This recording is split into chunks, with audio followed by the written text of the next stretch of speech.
सभापति, मंच में उपस्थित हो कौन सलीम और पार्टी के सदस्यों, अपना DYFI SFI नेतृवृंद और बंधुजन बुजुर्गों भाइयों बहनों, আমি এইমাত্র বাংলাতে বলতে পারি আপনার সবাইকে আমার অভিনন্দন, লাল সালাম, ক্রান্তিকারী নমস্কার।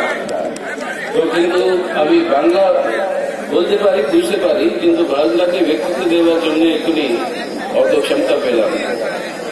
তো ওটা এসে যাবে, যখন এসে গেলে আপনাদের সঙ্গে আলাপ করতেও কথা হবে। কিন্তু এখনই আপনারা সবাই তো হিন্দি বুঝেন, তো हिंदी तो आपको सबको मेरा क्रांतिकारी अभिनंदन, नमस्कार। और कॉमरेड सलीम जिन्होंने अपना टाइम छोड़ दिया, हमें पार्लियामेंट के अंदर ये अक्सर होता है, किसका टाइम किसको छोड़ देते हैं, यहाँ पर भी छोड़ा उन्होंने, ये कहते हुए कि वो तो रोज आपके साथ मिलते रहते हैं, आप उनको वोट डालकर जितवाते हैं और इसीलिए तो आपकी आवाज लोकसभा तक पहुंचती है, तो ये सलीम की वजह से पहुंचती है, वरना और कोई बोलने वाला नहीं है। और ये काम सिर्फ आप ही के इलाके में नहीं, बहुत अच्छा लगा मुझे।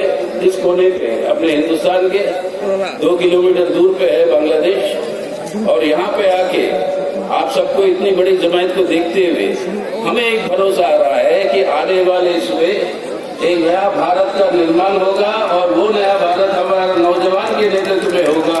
और इसीलिए DYFI को इतनी बड़ा सभा यहाँ पे करने के लिए उनको क्रांतिकारी अभिनंदन। आज हमें जब आ रहा था दिल्ली से, लोग हमें एक ही सवाल पूछ रहे थे कि आप तो उधर दिनाजपुर में जा रहे हो एक कोने में, लेकिन देश के बड़े बड़े राजनीतिक पार्टियों के नेता जो भाजपा के विरोध में जो खड़े हैं अलग अलग प्रांतों में, वो सब तृणमूल कांग्रेस के रैली पर पहुंच रहे कलकत्ते में, तो आपके साथ कौन है? हमने बोला नेता लोग दूसरे पार्टी के वहां पे हो सकते हैं कलकत्ते में, लेकिन हमारे साथ हमारी देश की जनता है, आप लोग हैं, और हम बदलेंगे आज, हम बताएंगे आज भारत को और बदलेंगे एक बेहतर भारत में कल। और ये बात आज जरूरी क्यों है? क्योंकि आपने सुना अभी तक नौजवानों के साथ क्या हो रहा है, किस तरीके के धोखा हुआ, रोजगार के कितने वायदे किए और असली हालत क्या है। 2018 में एक साल में एक संस्था जो मानी जाती है देश के अंदर बड़ी प्रख्यात से, centre for monitoring Indian economy, उन्होंने बताया कि 110 लाख लोगों जो नौकरी कर रहे थे उनकी छटनी हुई है सिर्फ एक साल के अंदर 2018। ये है असलियत हमारे नौजवान, देश की आबादी का बहुमत आज नौजवान है, और ये नौजवान तय करेगा कि आने वाले कल का भारत का नक्शा क्या होगा, उसका चरित्र क्या होगा। अब उसके साथ ये कैसे लोग हमारे किसान आत्महत्या कर रहे हैं, बड़े बड़े आंदोलन हो रहे हैं, मजदूर वर्ग 2 दिन की हड़ताल पे गए, लोगों के अंदर जो असंतोष जो बढ़ रहा है, आज इस मोदी सरकार उसकी नीतियों के खिलाफ, ये तृणमूल सरकार उसकी नीतियों के खिलाफ बंगाल में, ये असंतोष एक जन प्रवाह के रूप में उभर रहा है आज पूरे देश में कि दिल्ली से मोदी को हटाएंगे, कलकत्ते से ममता को हटाएंगे, बंगाल बचाएंगे, भारत बचाएंगे, और इन सबको बेहतर बनाने के लिए बदलेंगे। आज ये संकट क्यों है? क्योंकि आज आम मेहनत की जनता की हालत इस तरीके से उनके ऊपर शोषण बढ़ रही है, जिंदगी बर्बाद हो रही है। क्यों हो रही है? क्या देश के अंदर साधनों की कमी है क्या? बिल्कुल नहीं। जो लूट मचा हुआ है देश में, हवाई जहाज खरीदने के लिए प्रधानमंत्री विदेश जाते, और विदेश जाकर वो हवाई जहाज खरीदते हैं अपने निजी पूंजीपति को मुनाफे दिलवाने के लिए, और वो मुनाफे पहुंचते हैं भाजपा के पास, और वो खर्च करते हैं चुनाव में। अब ये जो षड्यंत्र चल रहा है कि लूट का, राफेल हवाई जहाज के कांड, बैंकों से कर्जा लिया और कर्जा लेकर भाग गए, देश छोड़ के भाग गए, और बिना इस सरकार की अनुमति, मोदी साहब की अनुमति संभव नहीं है। यानी लूट मची हुई है। कितना? बैंकों से 11.5 लाख करोड़ रुपए का कर्जा लेकर फरार हो गए हमारे देश के बड़े पूंजीपति। 1.5 लाख करोड़, कितनी कर लीजिए, कितने शून्य होते हैं उसके बाद। वो लूट में जाके चले गए, उनके ऊपर कोई कार्रवाई नहीं, उनको छूट दिया जाता है, लेकिन आम मेहनत कर जनता की जिंदगी पर उसको बर्बाद करते हुए वो अपने मुनाफे बना रहे हैं। तो आज देश के अंदर कोई साधन की कमी नहीं है। अगर इस लूट को हम रोकें, इस लूट पर हम अंकुश लगाएं, तो आज हमारे देश का हर नौजवान को हम शिक्षा दे सकते हैं, हम उसको स्वास्थ्य दे सकते हैं, उसको रोजगार दे सकते हैं, और ये तीनों अगर देंगे एक नया भारत का निर्माण अपना नौजवान करेगा। विकल्प है, ये विकल्प को इस्तेमाल करने की जगह वो लूट मची हुई एक तरफ से, यानी आर्थिक नीतियां ऐसे जो जनता की जिंदगी बर्बाद करे, राहत देने की जगह जो बर्बाद हो रही है जिंदगियों की, वहां पर लूट मचाकर अमीर अमीर और अमीर हो रहा, गरीब और गरीब हो रहा। तो इसलिए ये सब नेता जो कलकत्ते में आए हैं कि आज भाजपा को हटाना है दिल्ली से, हटाकर करेंगे क्या? हमारा सवाल ये है, क्या नीति बदलोगे जनहित में कि नहीं? हमें देश को नेता नहीं चाहिए, देश को चाहिए नीति। जनता के हक में नीति को बदलना है, और उस नीति को बदलना है कोई लाल झंडे के अलावा और कोई ये काम नहीं कर सकता। इसलिए लोग कहते हैं बंगाल में आप हार गए, त्रिपुरा में आप हार गए, तो लाल झंडा का क्या भविष्य है? अरे लाल झंडा कभी नहीं हारता। हर इंसान के रगों में जो खून बहता है उसका रंग जब तक लाल होगा, इस लाल झंडे को झुकाने वाला माई का लाल कोई नहीं आया है। ये लड़ता रहेगा, संघर्ष करता रहेगा, और एक बेहतर भारत बनाने के लिए हमारा संकल्प और दृढ़ होता रहेगा। दूसरी ओर जब हम इस एकता को बना रहे हैं नीतियों को बदलने के लिए, उसी एकता को तोड़ना चाहती है सांप्रदायिक ध्रुवीकरण के नाम। और सांप्रदायिक ध्रुवीकरण की नफरत और ये हिंसा की वातावरण पूरे देश में फैला रखी है ये मोदी सरकार और उसकी आरएसएस वाले और मोदी सरकार। जैसे चुनाव आते हैं राम मंदिर की बात याद आती है। 4.5 साल कुछ नहीं, बस चुनाव से पहले जज्बात उगाने के लिए, जज्बात बहकाने के लिए, ताकि उस जज्बात के आधार पर सबसे गंदा वोट बैंक पॉलिटिक्स जो है आज ये भाजपा कर रही है कि हिंदुत्व के नाम पर सांप्रदायिक वोटों की गठबंधन करे, उसको बांध के रखे ताकि उनको फायदा मिले। लेकिन इसके चलते हुए हो क्या रहा? देश के अंदर भाईचारा फिर दोबारा हिंदू मुसलमान के नाम पर खून खराबा करते हुए, कभी गाय की रक्षा के नाम पर, कभी हमारे बच्चों को वो बताएंगे कि क्या कपड़े पहनना है, क्या खाना खाना है, किसके साथ दोस्ती करना है, और वो नहीं मानोगे तो उनके ऊपर हमला। तो इस तरह की नफरत की आग बढ़ाते हुए, हिंसा के आधार पर भाई भाई को बिगाड़ते हुए, उनके बीच में नफरत और तनाव ले आकर अपनी राजनीतिक स्वार्थ के लिए देश की लोगों की एकता और अखंडता को तोड़ रही है। तो आज उनको याद दिलाना होगा, हमारे देश के अंदर जब हम की बात कहते हैं, हम का मतलब क्या है? हम का मतलब क्या होता है? जो भारत के अंदर हम बोलते हैं, हिंदू का ह, मुसलमान का म, ये दोनों जब जमता है तभी हम बनता है, वरना ये भारत बचेगा नहीं। इस भारत को बचाना है तो एक तरफ से हिंदू, एक तरफ से मुसलमान, इन दोनों के बीच को बना के नहीं ये संबंध, तभी हम बनता है। अगर इस हम को बिगाड़ोगे, अगर मुसलमान को हटाने की कोशिश करोगे, इस मुल्क में सिर्फ हाहाकार मचेगा। अगर हिंदू को हटाने की कोशिश करोगे, इस मुल्क में सिर्फ मातम बचेगा। अब हम तो इस एकता को बिगाड़ने वाली था। आज रामायण की बात करके राम जी के नाम पर वोट बटोरते हैं, महाभारत की कहानी भूल जाते। अब याद है आपको महाभारत में कौरव के 100 भाई थे। अब ये कौरव के 100 भाई वो समझते थे कि 5 पांडव को क्या बात है, उनको तो हम ऐसे ही हरा देंगे, युद्ध में लेके हम 100 है, वो 5 है। अब 100 भाइयों के कितने नाम याद है? 100 भाइयों के बारे में आपको 100 में से कितने नाम है जिसको आपको पता है? सिर्फ 2, दुर्योधन और दुशासन। वही है आज का भाजपा, नरेंद्र मोदी, अमित शाह। उसके अलावा इस कौरव के अंदर को कोई और आपको याद भी नहीं आएगा। ये 5 पांडव जो है, हमारी मुट्ठी के 5 उंगली जब इकट्ठा होते हैं, इस कौरव की सेना को हराने की ताकत और दम हमारे अंदर है। हम लोग ये सब मिलकर इनको हराते हुए हमारे हमारे मुल्क को बचाएंगे और एक बेहतर भारत का निर्माण करेंगे। लेकिन दुशासन की भी एक राजनीति थी, क्या था? एक भाई को दूसरे भाई से लड़वाना, एक बहन की इज्जत लूटने की कोशिश करना, और उसके चलते हुए हुआ क्या? पूरा का पूरा कुरुवंश का सर्वनाश। और वही दुशासन की राजनीति है आज ये भाजपा की और आरएसएस की राजनीति। अगर ये राजनीति चलेगी, जैसे कुरुवंश का सर्वनाश हुआ, हमारे भारत की सर्वनाश करने की कोशिश कर रहे हैं, और ये मुट्ठी के अंदर जो पंचपांडव है ये इसको होने नहीं देंगे। और आप और हम सब मिलकर आज हमारे मुल्क को बचाएंगे ताकि एक बेहतर भारत का निर्माण कर सके।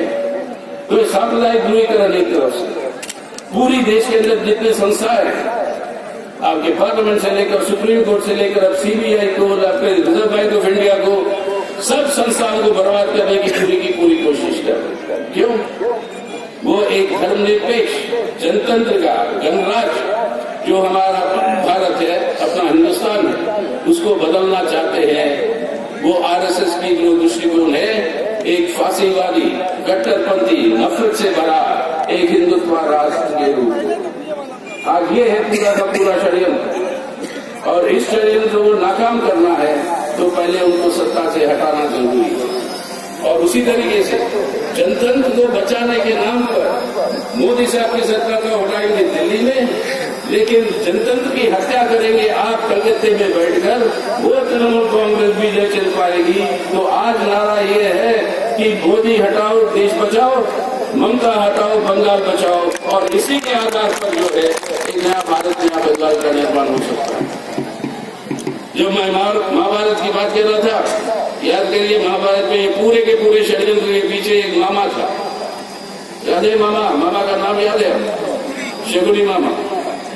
और आज भाजपा का शकुनी मामा है ये आरएसएस, और वो जो है पीछे से बैठकर सब कुछ करवाते रहती है, और आज उनको हरवाने की जरूरत है, वरना अपना मुल्क बच नहीं पाएगा, हमारे संस्थाएं नहीं बच पाएगी, कोर्ट कचहरी नहीं बच पाएगा। और इन सबको बचाना है, एक बेहतर भारत बनाना है, तो आज ये जरूरी है। और इसलिए आज जैसे चुनाव नजदीक आ रहे, आएंगे आपके पास, जैसे प्रधानमंत्री कह रहे थे लॉलीपॉप लेके आ रहे हैं बाकी लोग, तो अब प्रधानमंत्री आएंगे लॉलीपॉप लेके। अब ये आगे कुछ कहते हैं कि हम, लेकिन लॉलीपॉप देने के लिए भी पैसे नहीं है, लूट लिए पूरा पैसा। तो अब रिजर्व बैंक को कह रहे हैं कि आपके पास जितना पैसा है वो दो हमें, ताकि हम जनता को लॉलीपॉप दें। अरे मोदी साहब या ममता जी, ये लॉलीपॉपों से अब ये जनता का दिल नहीं बहलाएगा। आप ठोस रूप से बताइए क्या है आपका विकल्प। हम कह रहे हैं महाबद्दी की ओर से इस लूट को मचाओ, वो साधन को इस्तेमाल करो, हमारे सड़कें बनवाओ, हमारे नहरें खुदवाओ, हमारे कुएं खुदवाओ पानी के लिए, और ये काम करवाना है पूरे देश भर में। करोड़ों करोड़ों की तादाद में नए नौकरियों की सृष्टि होगी, और हमारे नौजवान को जब रोजगार मिलेगा, वो पैसा जब वो खर्च करेगा उसकी तनख्वाह, तब आपके बंद हुए फैक्ट्री सब खुलेंगे, क्योंकि मांग बढ़ेगी। ये विकल्प का रास्ता। आपका क्या है विकल्प का रास्ता? लॉलीपॉप। चुनाव आ गए तो दे दिए कुछ, और कहते हैं उसके आधार पर वोट डाल दो। अब इससे आगे मैं एक ही बात कहूंगा, मैं एक छोटी सी कहानी मेरी मातृभाषा में, वो मैं आपको सुनवा कर मेरी बात खत्म करूंगा, ताकि सलीम साहब को भी सुने आप, क्योंकि वो है, जैसे मैं कह रहा था, आपकी आवाज दिल्ली तक पहुंचाने वाले, और इस बार भी आप उनको फिर वापस भेजोगे दिल्ली, और पिछले बार की तादाद से ज्यादा तादाद में, इतना नाजुक नहीं होनी चाहिए, इतना नाजुक नहीं होना चाहिए, क्योंकि उनकी आवाज बुलंद है लोकसभा के अंदर। बेशक कितने भी कम हो हमारे राजनंदे के एमपी, लेकिन सलीम जब खड़ा होता है पूरे लोकसभा को सुनना पड़ता है, उसको कोई डालने वाला नहीं।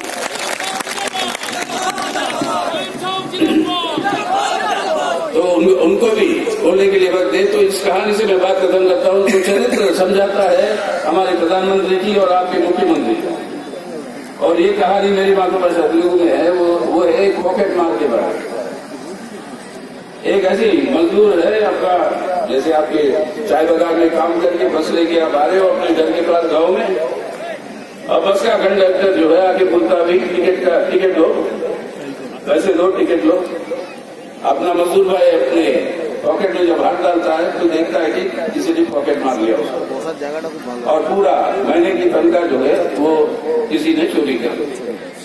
तो वो कहता कंडक्टर से, भाई अब मेरा पॉकेट ही मार दिया, मेरा बटुआ चोरी हो गया, मुझे घर तक तो पहुंचा दो, मेरे बीवी बच्चे मतलब वो परेशान होंगे।